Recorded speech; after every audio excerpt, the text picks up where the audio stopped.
In this video, I'm going to recap one of the thriller mystery films from 2003, titled Identity. The movie opens with psychiatrist Dr. Malik reviewing his patient Malcolm Rivers' documents, recordings, and files. According to the records, Malcolm was born to a prostitute and had a traumatic childhood.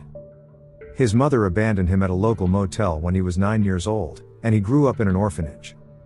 An adult Malcolm then brutally murdered 6 people in an apartment complex on May 10, 1998, which was also his birthday. The crime was so heinous that the courts imposed the death penalty, and he's set to be executed tomorrow. In the next scene, a district attorney receives an urgent call from a colleague, informing him of a new court hearing scheduled for midnight. It turns out Malcolm's defense lawyer has discovered his diary, which he claims can turn the case around. But this only enrages the attorney, and he questions how such a brutal murderer could be granted a retrial mere hours before his execution. The scene then shifts to a motel, where the owner, Larry Washington, is watching TV, while it rains outside. Suddenly, a man named George York bursts in, holding his bloodied wife, Alice, revealing they had been in an accident. In a flashback, we see the couple driving in heavy rain, with their young son, Timothy, in the back seat. Everything seems to be fine, until one of the front tires abruptly bursts, startling the family. George then quickly pulls over, and eventually discovers that it turns out to be a shoe stuck in the tire. The scene then cuts to a further flashback, where we see a former prostitute, Paris, Nevada, driving on the same road. She is searching for her lighter, but she accidentally causes all her belongings, along with her shoe, to fly out on the road. Later, George is busy fixing the tire while Alice stands next to him holding an umbrella. Timothy is playing inside the car, and he soon gestures at his mother to come toward him. Alice tries to approach him. But then all of a sudden,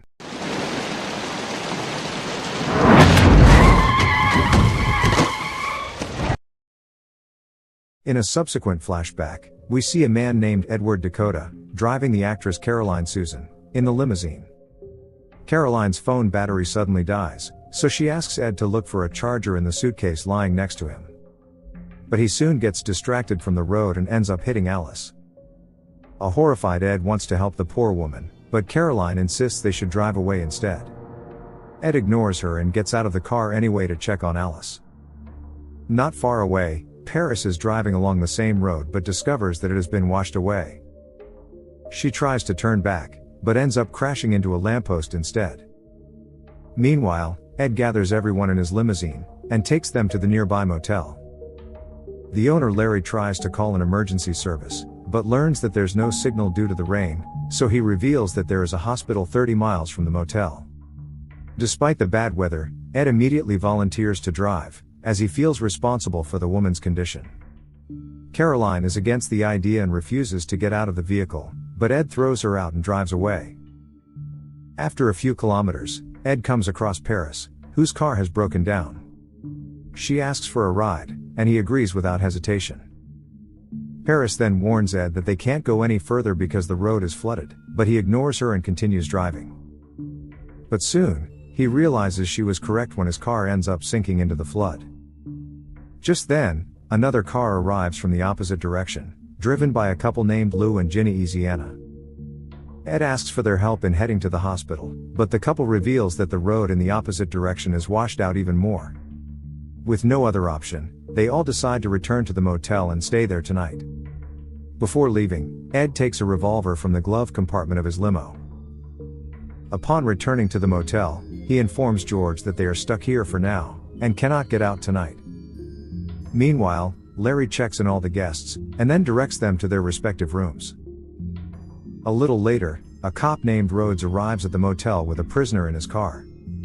He asks Larry to let them stay until the storm passes, promising that the prisoner will be tied up.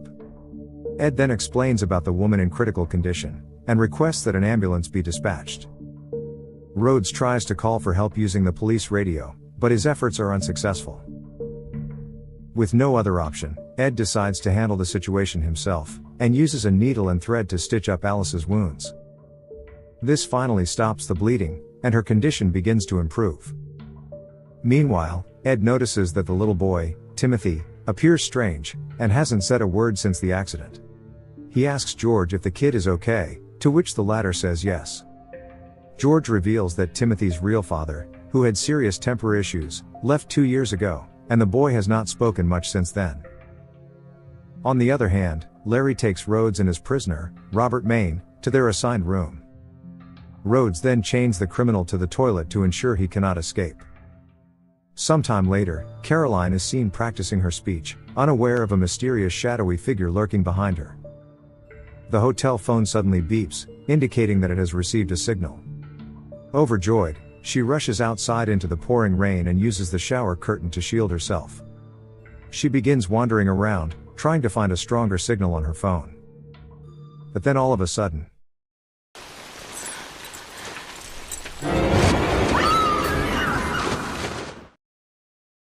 despite the heavy storm, Ed hears some strange noises and goes outside. He discovers a broken shower curtain hook and, after walking a short distance, comes across another. The trail leads him to the laundry room, where he notices several washing machines running, and hears something spinning in one of them. Ed checks them one by one, and soon comes across a horrific sight: Caroline's blood-soaked clothes wrapped around her head. Rhodes and Larry also arrive at the scene, and both are equally stunned.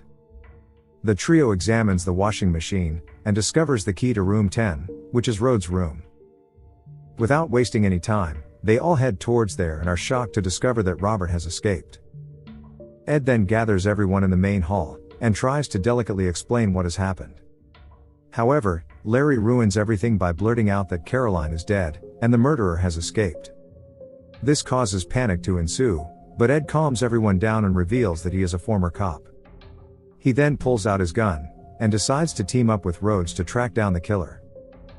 During this, we see that the motel owner Larry doesn't seem to care, and instead sneaks into Caroline's room to steal her money. Meanwhile, the remaining guests continue to panic in the main room, especially Ginny Easiana, who suddenly gets up and leaves, saying she feels something bad is going to happen. Lou and Ginny rush into their room together, where the couple continues to argue. It is revealed that they recently married because Ginny claimed to be pregnant. However, here she finally admits that she is not pregnant, and that she lied to get him to marry her. This revelation enrages Lou, prompting Ginny to lock herself in the bathroom.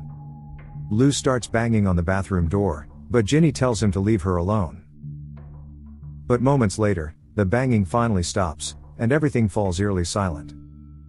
A worried Ginny then tries to leave the bathroom, but to her shock, she notices the shadow of someone attempting to attack her with a knife. Ginny locks herself in the bathroom again, and then climbs out the window and falls right into Rhodes' hands. Ed and Rhodes enter the room, and they are shocked to discover Lou dead, having been stabbed several times. Elsewhere, Robert has managed to escape from the motel and runs toward the desert. He soon notices several buildings with lights on and rushes toward them. Robert then breaks down the door of one of them and enters inside. But to his utter shock, he realizes that he has strangely returned to the motel from which he had just escaped. This time, Ed and Rhodes catch up with him, and hand him a solid-ass whopping until he's knocked unconscious. They then tie him to a chair and ask Larry, who is holding a baseball bat, to watch him. Later, Ed and Paris return to Lou's room to take crime scene photos. While examining the dead body, Ed is shocked to find a key with the number 9 in Lou's hands. The two inform Rhodes about it, and then they notice Larry, who was supposed to be watching Robert, leaving his office. They immediately call him, and rush to find Robert, only to discover that he has been brutally killed, with the number 8 key nearby.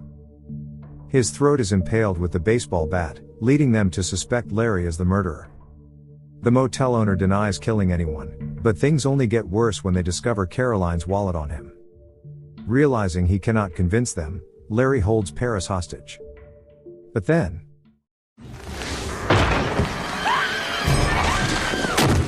a man's frozen body suddenly falls out of a refrigerator. Up next, Larry takes advantage of the situation and flees in his pickup truck. He begins driving toward the exit of the motel, but suddenly sees Timothy standing in his way, and George is run over and killed when he tries to save his stepson. The scene then cuts to Malcolm's trial, where Dr. Malik explains that, according to the law, one cannot execute someone who does not understand the charges against them. He presents Malcolm Rivers' personal diary, which contains entries written from the perspectives of several different people, and in different handwritings. This indicates that Malcolm suffers from a split personality disorder, which is why he has no memory of committing the crimes. Next, Malcolm is finally brought into the room, tied to a wheelchair, and not fully conscious.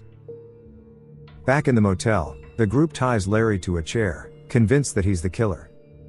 In his defense, the man reveals that the dead body in the refrigerator was the real motel owner, also named Larry. He explains that he lost all his money in Las Vegas and fled from his creditors. When he ran out of gas, he arrived at this motel, and discovered the owner dead inside. Then, some guests arrived and asked for a room, so Larry pretended to be the owner as he was in desperate need of money. He placed the real owner's body in the refrigerator, hoping his family would return. But as more guests continued to arrive, Larry was unable to resist the temptation, and continued to impersonate the motel owner. Upon hearing this story, everyone considers to believe him, except for Rhodes, who still thinks Larry is the killer. But the group nonetheless decides to stay in the main room, and keep watch over one another. Later, while everyone is busy in conversation, Rhodes tries to check on Alice, but he's startled to find that she's dead. Moreover, there is a key with the number 6 under her pillow. This confused the entire group, and they begin to wonder where the other key could be. They then think about the dead George, and after moving the pickup truck, discover a key with the number 7 in George's pocket. This leaves them stunned, because no one could have known about the accident beforehand. Having had enough, Ed suggests that Paris, Ginny, and Timothy get into the car, and drive around in circles until dawn. However, for some reason, Rhodes insists that everyone should stay at the crime scene, and after Ginny and Timothy get into the car suddenly explodes. The group rushes to put out the fire, but they are shocked to see that Ginny and Timothy are missing. Strangely enough, George's body is nowhere to be found either. They then search the motel and discover that all of the bodies, Robert, Lou, Alice, and even Caroline's head, are gone. Realizing that they are doomed, Paris has a mental breakdown. She yells about how she wants to live, and that she's turning 30 next week. Hearing this, Larry points out that his birthday is next week too, and shockingly, even Rhodes and Ed say the same thing. Alarmed, they check the copies of the guests' IDs, and are stunned to discover that every single one of them was born on May 10th.